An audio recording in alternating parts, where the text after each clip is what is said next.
Assalamu alaikum, dear students, and today we are going to read lesson number 5 of your English book, and it is page number 48.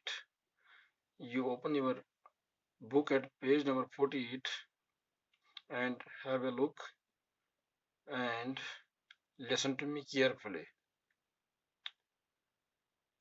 The story is The Man Who Empowered the Blind.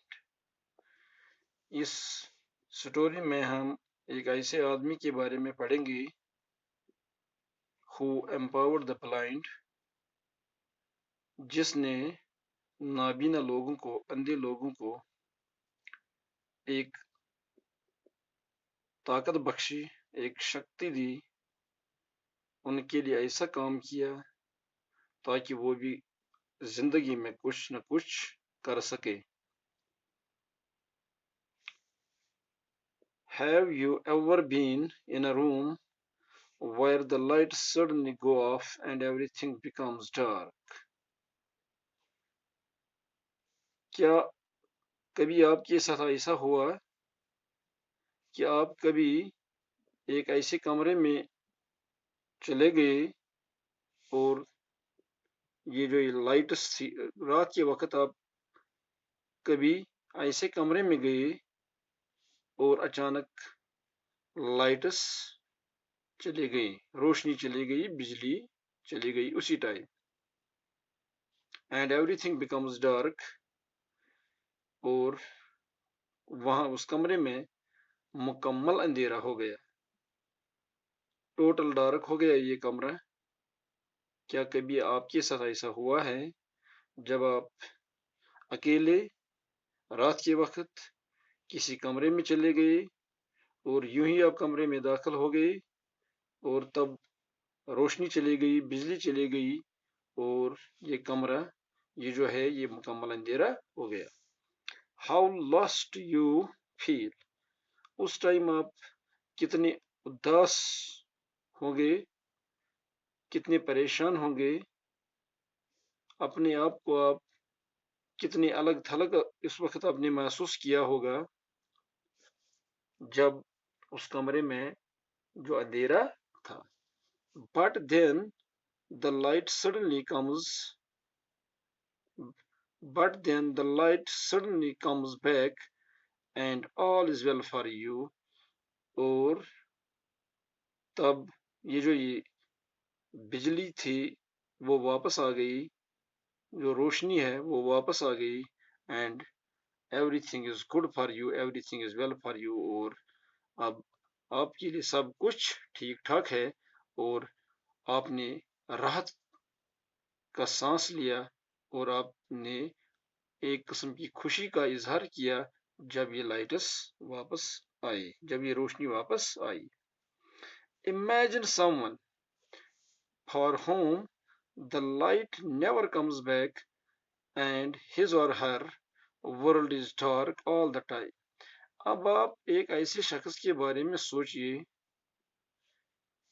जो मुकम्मल हमारी आपकी तरह normal था, जो अपनी आंखों से देख सकता था, और अचानक उसकी आंखों की ये जो ये रोशनी है, बीनाई है, वो चली गई और फिर वो रोशनी दोबारा नहीं लौटी, दोबारा वापस नहीं आई.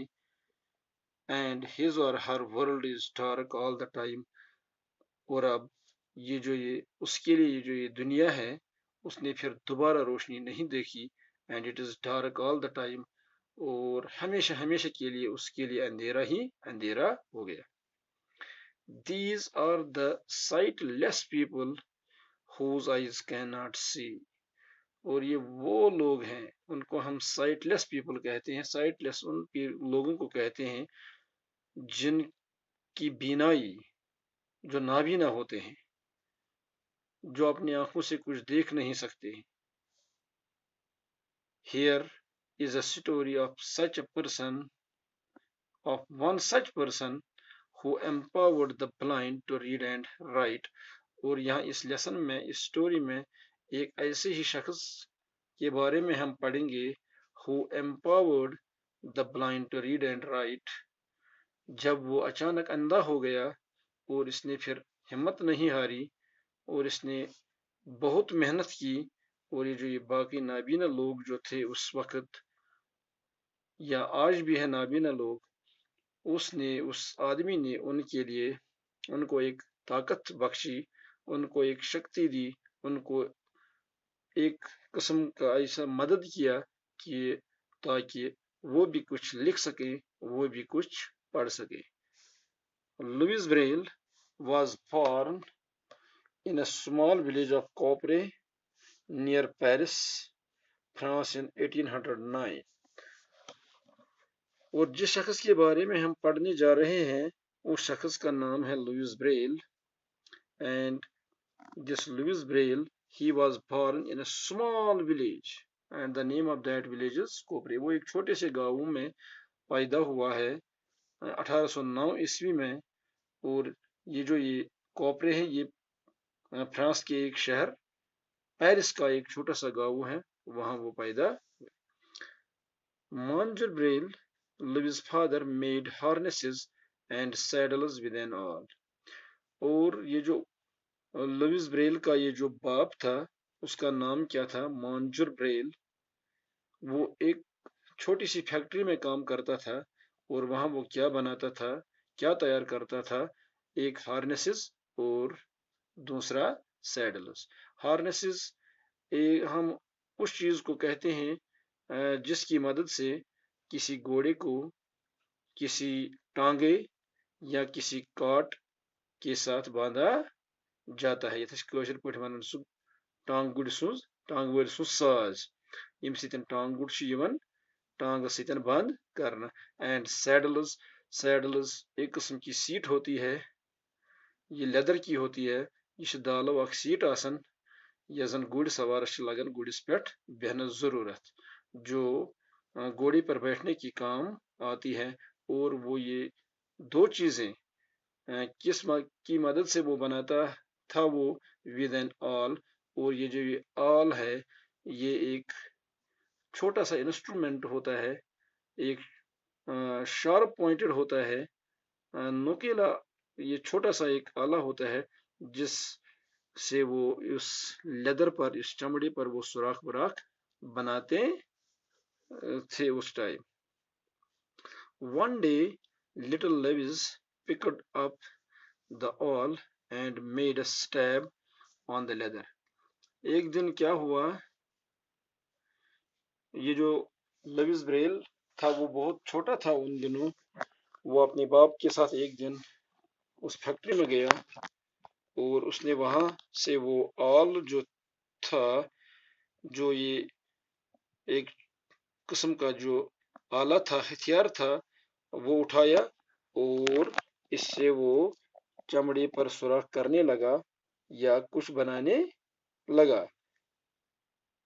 As he bent down, जैसे ही वो नीचे झुका, the awl suddenly flipped up and injured his eyes. और अचानक ये आल जो था, ये हथियार जो था, ये हाथ से छूट गया और उससे उसकी दोनों आंखें जो थी वो जख्मी हो गई. लीविंग हिम ब्लाइंडेड, और वो मुकम्मल तौर पर अंधा हो गया. अब उसी टाइम उसकी रोशनी चली गई.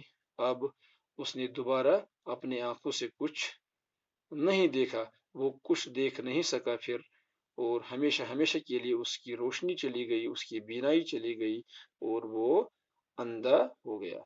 Now the 3-year-old Lewis was in total darkness, never to see again.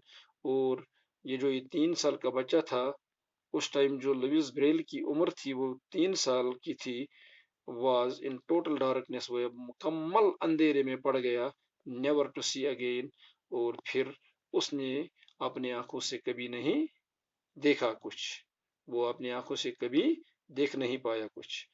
Those days the blind in the backward parts of Europe and Asia were often trained to be beggars.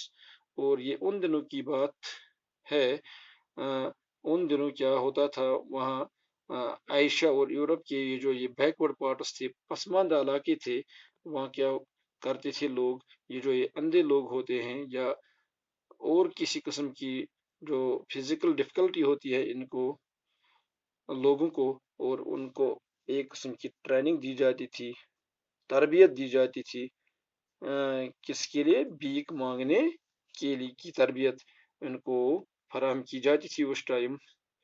پور مانجر Braille could never forgive himself for the accident to his son۔ اب یہ مانجور Braille تھا، Louis کا father, اس کے دماغ میں یہی اب گونجتا تھا، وہ اپنے آپ سے ہی کہتا تھا کہ وہ اپنے آپ کو کبھی معاف نہیں کریں گے کہ اس کی وجہ سے یہ حادثہ پیش آیا، یہ اس کا جو بیٹا تھا وہ ہمیشہ کے لیے اندھا ہو گیا، وہ اس کے لیے پریشان تھا، اور وہ اپنے آپ کو کوستا تھا ہمیشہ ہمیشہ۔ اس حادثے نے اس کے 3 سالہ بچے کو ہمیشہ ہمیشہ کے لیے اندھا بنا دیا۔ And everybody try to make life easier for ہم۔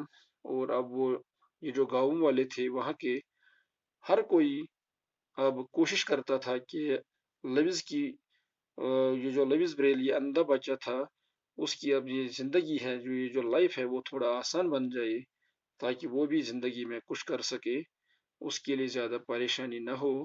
The boy had a cane and soon learned to tap his way around the village۔ اور یہ لوئس بریل تھا، اس ٹائم اس کے پاس ایک قسم کی لاٹھی تھی، کین، واکنگ سٹک تھی اس کے پاس، and he learned to tap his way around the village. اور اس لاٹھی کی مدد سے وہ اب اپنے گاؤں کا جو راستہ ہے وہ اب ڈھونڈنے میں کسی حد تک وہ کامیاب ہوتا تھا۔ There comes little Lewis, the villagers said when they heard the tapping of his cane۔ جب وہاں کے لوگ، جب وہ اس کین کی جو آواز، ٹیپنگ ساؤنڈ جو تھی اس کین سے جو آتی تھی، جب وہ اس کو سنتے تھے تو وہ اپنے آپ سے ہی کہتے تھے کہ یہ لوئس بریل جو ہے وہ گاؤں کی طرف آ رہے ہیں۔ They scratched out grooves on the road so that Lewis would count the exact number of cane taps it took him to reach the road۔ اور وہاں کے جو لوگ ہیں انہوں نے کیا کیا، انہوں نے اس روڈ پر کچھ لکیریں کھینچی، کچھ ایسے نشانات بنائے تاکہ لوئس بریل ان نشانوں کی بدولت، ان کی مدد سے ان کو کاؤنٹ کر کے وہ اپنے گھر تک یا کسی اور جگہ تک وہ اب کسی پریشانی کے بغیر، کسی کے سہارے کے بغیر وہ وہاں پہنچ سکے۔ Thank you. Have a nice day. And tomorrow we will take the next part of this lesson.